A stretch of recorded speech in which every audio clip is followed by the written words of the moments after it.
Hey guys, welcome back to the Harmony Inspired Health Podcast. I'm Harmony, your host, and I'm really excited to be back here doing another solo episode. What I thought is, we haven't spoken about the basics of Ayurveda, the very foundations of Ayurveda for a long time. And there's a lot of new listeners here. And even if you have heard it all before, it is so important to go over this amazing information because you never know what you're going to pick up and what resonates at this time in your life. So over the next few episodes, we'll be diving into the ancient wisdom of Ayurveda and exploring how it can transform your health, your mindset, and your overall well-being. In today's episode, we're going to lay the foundations by answering the big question, what is Ayurveda? Where did it come from?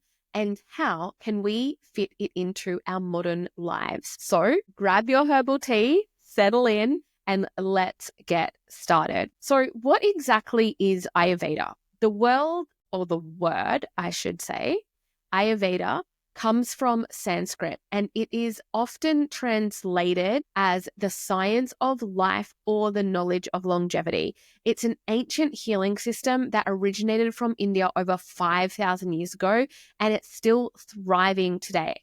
Ayurveda is more than just a system of medicine. It's a holistic philosophy that integrates the mind, body, and spirit. It focuses on maintaining balance and preventing disease rather than just treating the symptoms. So yes, while it can be a curative medicine, it really focuses on prevention. Isn't that amazing? Because I think today we really need to be preventing dis-ease within the mind and body because it is costing our society so much, not just from an economic standpoint, financially, but from a mental health standpoint, from a physical health standpoint. It is so imperative to really understand how your body functions so that we can prevent dis-ease in the first place. The idea is that when we live in harmony with ourselves and nature, we can achieve optimal health and well-being. This ancient wisdom has been passed down through sacred texts like Chakra Samhita and Sushruta Samhita and the Ashtanga Hridayam and Rig Vedas. These texts form the foundation of Ayurvedic teachings and give us tools to create balance in every aspect of our lives. Now, you might be wondering, how does a system that's thousands of years old apply to me today in 2025 or whenever you're listening to this? Well, let's take a moment to think about our modern world. We live in an era of fast food, high stress, endless screens, and little connection to nature. Does that sound fair? Does it sound familiar? Ayurveda offers a counterbalance. Its timeless principles remind us to slow down, reconnect with our bodies, and honor the rhythms of nature. Ayurveda doesn't treat everyone the same. It's all about personalization. It's not a one-size-fits-all approach. It's about understanding you, your unique body, your unique mind, and what makes you thrive. So let's break down the core principles of Ayurveda so you can get a clear picture on how it works. The first core principle is the Panchamahabhutas, which is the 5 elements. Everything in the universe, including us, is made up of 5 elements: ether, air, fire, water, and earth. These elements are the building blocks of life and play a big role in how we function and interact with the world. And from those 5 elements forms the 3 doshas, vata, pitta, and kapha. These are the bioenergies that govern our physical and mental characteristics. They're a combination of the 5 elements we just discussed. So vata, which is ether and air, it's responsible for movement and creativity. And then we have pitta, which is fire and water. It governs metabolism and transformation. And kapha is water and earth, which provides structure and stability. We each have a unique doshic constitution, which is called our prakriti, and it influences everything from our digestion to our personality. The goal of Ayurveda is to maintain balance among these doshas. When they're out of balance, we experience disease or discomfort, whether it's physical, mental, or emotional. or even spiritual. Ayurveda emphasizes daily routines known as dinacharya and seasonal routines or ritucharya to keep us balanced and prevent disease before it even starts. I want to briefly introduce you to the 8 branches of Ayurveda. Now, these branches highlight just how vast and comprehensive this ancient science truly is. Ayurveda doesn't just focus on diet or digestion, which a lot of people think when they first are introduced to Ayurveda, they think it is like about nutrition or it's just about the doshas. But it's an entire system that addresses every aspect of life from prevention to treatment. So the first branch is internal medicine, Kaya Chikitsa. This focuses on the diagnosis and treatment of disease within the body, including digestion, metabolism, and overall health. And then we have Shaila Tantra, which is surgery. Yes, Ayurveda includes surgery. Ancient Ayurvedic texts outline surgical procedures and tools for treating wounds, tumors, and other conditions. The next branch is ENT and ophthalmology.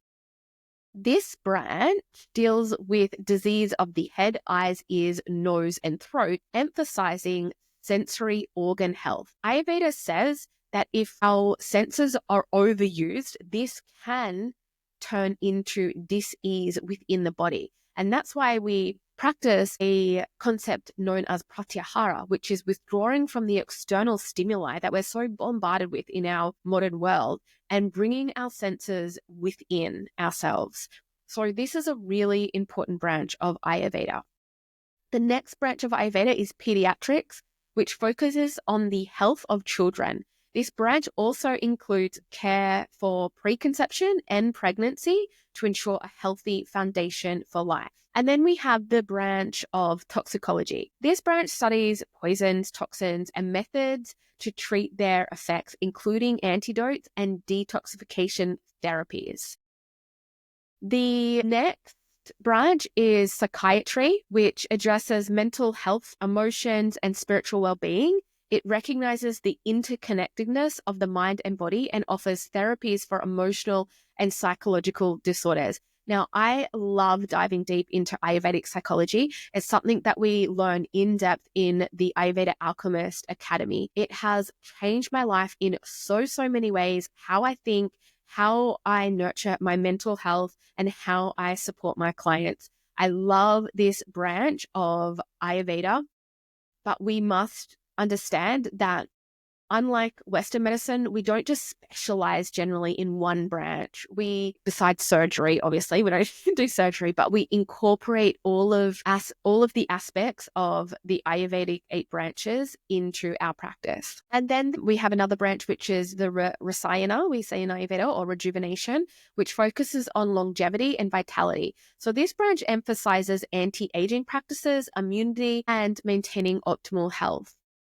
The next branch is aphrodisiac therapy. So this branch aims to enhance reproductive health and vitality, addressing fertility and improving the quality of life through sexual health. It also, within this branch, we look at supporting the ojas of the body. Ojas is an Ayurvedic term, really looking at the essence of our immunity and our vitality of life. So as you can see, Ayurveda covers a really comprehensive load of different aspects for the mind, body, and spirit.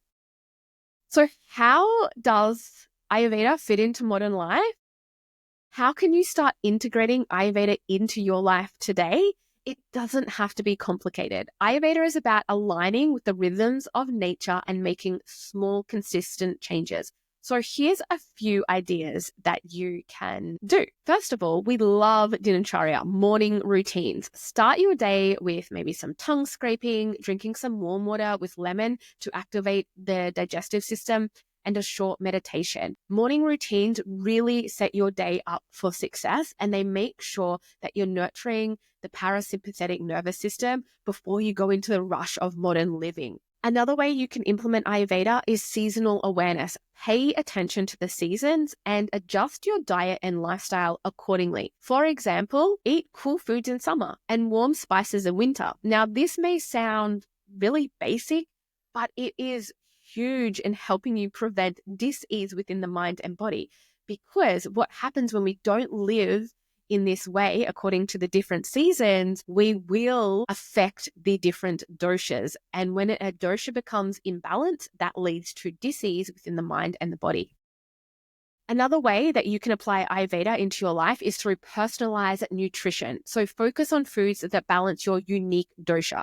For instance, Vata types benefit from grounding, warming foods, while Pitta types should avoid overly spicy or acidic foods.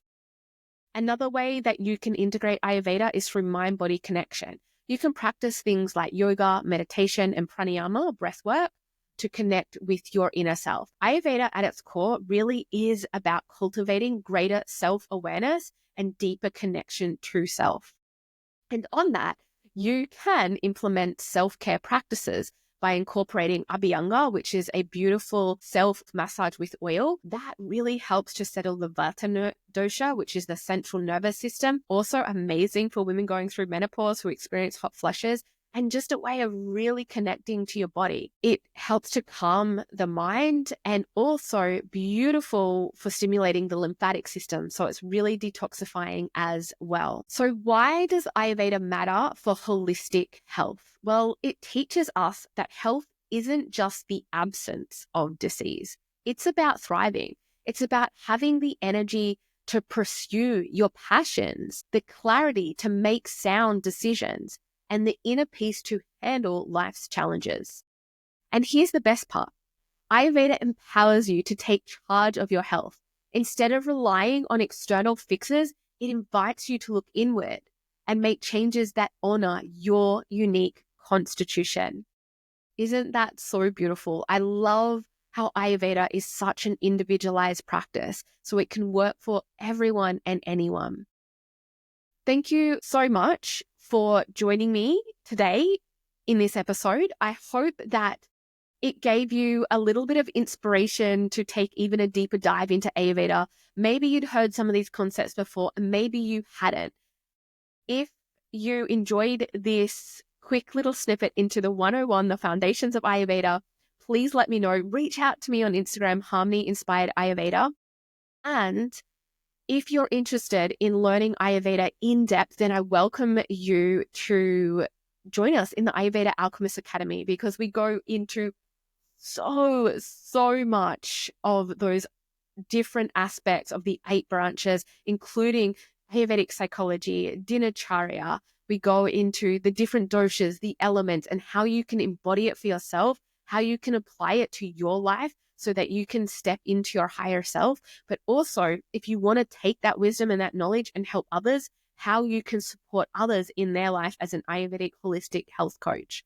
So if that is something that you are interested in, please reach out. I will be doing an in-depth episode on the elements and the doshas. I know everyone gets so excited about the doshas, so I can't wait to do that episode for you guys. And if you're wondering, like, what dosha could I be, then I do have a link in the show notes for my dosha quiz, so you can take that dosha quiz.